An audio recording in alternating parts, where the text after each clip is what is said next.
I'll misuse my liberty of being the anchor chair to ask you one more follow-up question. The idea is really to be honest and discover the life inside us.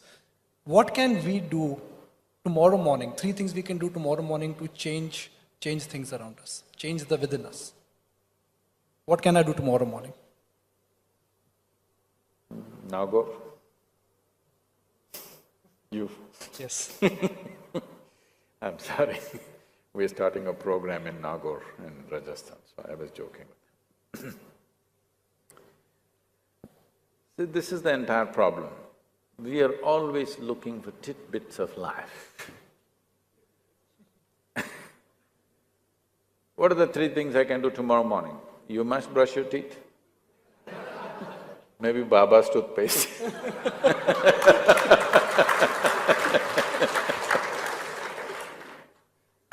I don't know how it is, I have not used it yet, I think I should use it.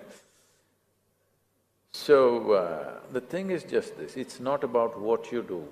Life does not change because you change the content of your life. Life changes because you change the context of your life. How you do it? How do you wake up? You do one thing, because you're asking for something very specific, let me put it this way. Tomorrow when you wake up, if you wake up, no, I mean, don't think it's a joke. Over 1 million people in this world will not wake up tomorrow morning. Yes? We are mortal creatures, aren't we? Over 1 million people will not wake up. Suppose you wake up. Check. I'm still alive. It's fantastic, isn't it? Over 1 million people did not get up tomorrow morning. They did not say another day, but you and me woke up. Wow! Can you smile? That you're still alive? Smile. Then check the few people who matter to you in your life. 4, 5, 10 people who are around you who matter to you, check if all of them are alive. Fantastic, they're also alive. Because if 1 million people died, at least 10 million people lost somebody who's dear to them, isn't it? You're alive, all the people who matter to you very much are alive.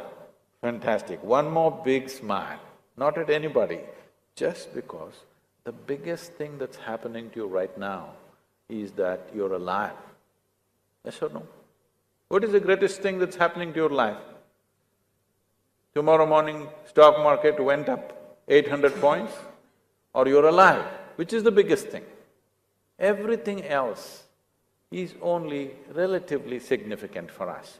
The most important thing is we're alive. So tomorrow morning if you come alive, just check. You must check if you're alive. Because alive does not mean simply people are going around this, everything they're doing mechanically. Become alive, really.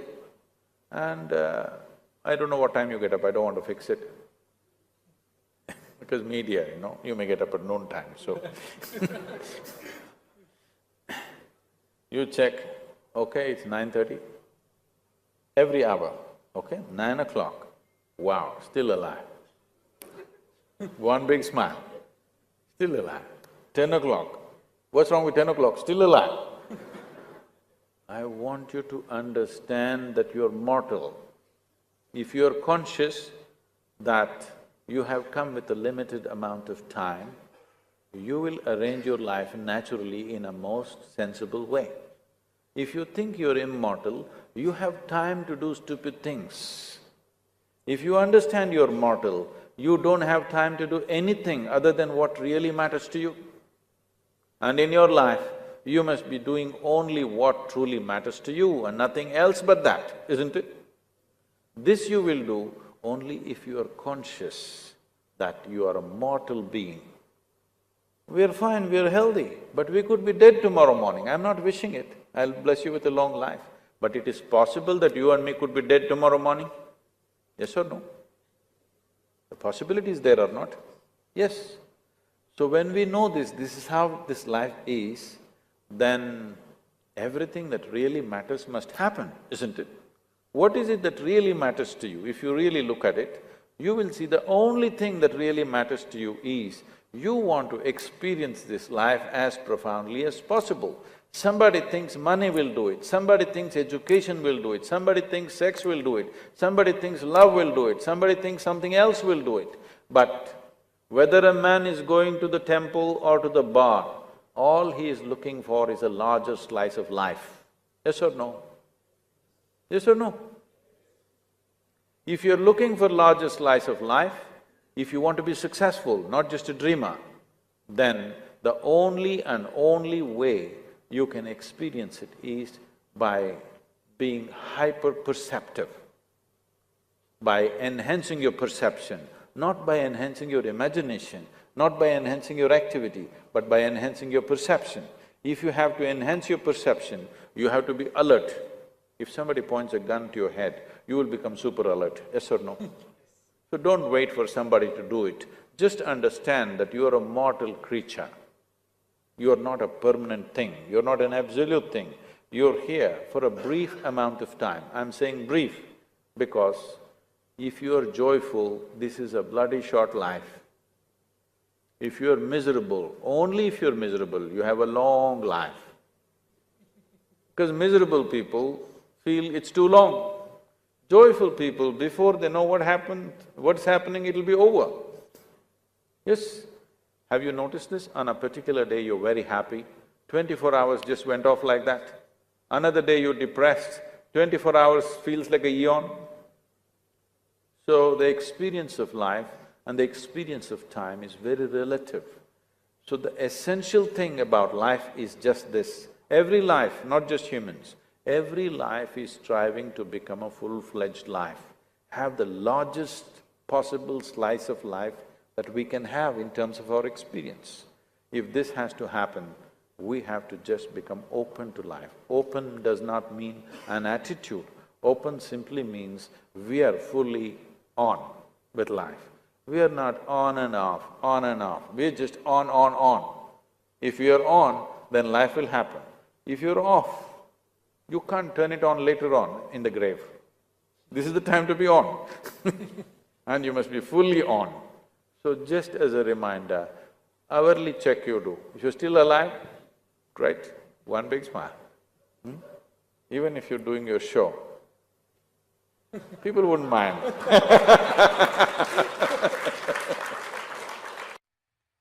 Sadhguru, India is well known for spirituality and has witnessed many realized masters who have worked for the upliftment of mankind. Even today, you're here amongst us and many other gurus are there. Still, India is in such a bad state. Why? India is the way it is right now because still it's in God's hands. Unless you take it into your hands and do something meaningful in this country, it will remain this way or get worse. Now, if you really are concerned about the national situation or your social situation, it's very, very important that you take it into your hands in a committed way and really do something about it. Some time ago, when I was just 15 years of age, I happened to read this passage by Swami Vivekananda. He said, "Give me 100 people who are truly committed, I will change the face of this country." It made me feel so ashamed. In such a large country, couldn't he find 100 people committed for what all of us want? A man like Vivekananda doesn't come every day. When he comes, he could not find 100 people. What a shame it is. Not for him, for us as a nation. Since that day I thought, at least as a tribute to Vivekananda, we must create 100 truly committed people. And today, I can say very proudly, and it's a very joyous for me to say this, that today we have hundreds of people who are truly committed to make this change happen. The change is beginning to happen, but not enough. It is not enough. What I see is 100 people are not enough. Today we need 1,000,000 people who are really committed. Only then something really worthwhile will happen in this nation. All of you who are here today, I request you, beg you and plead with you that in whichever capacity you can, in whatever sphere of life you are, please commit yourself to create a beautiful situation in this country, which is a part of this world anyway. Please do that, because without this commitment, thinking, people are saying this is all divine plan. Because your stomach is full, you can talk this kind of philosophy. If you had your stomach empty, you would have your own plan to get your food. Isn't it so? Now life is comfortable for some people, those people are saying it is all divine plan. Now, once you have taken one part of your life into your hands, you cannot leave another part to somebody. See, for example, one big bane in this country right now is the huge population. This is not divine plan. This is just irresponsible reproduction. That's what it is. This is not divine plan. With the help of medical sciences and so many other systems, you have taken your death to some extent into your hands. When you take your death into your hands, you must also take your birth into your hands, isn't it? When we have taken death into our control, should we not take birth also into our control? Now, you want death to be in your control, but you want birth to be in God's control. This will not work. Leave both to His control, He will maintain the balance.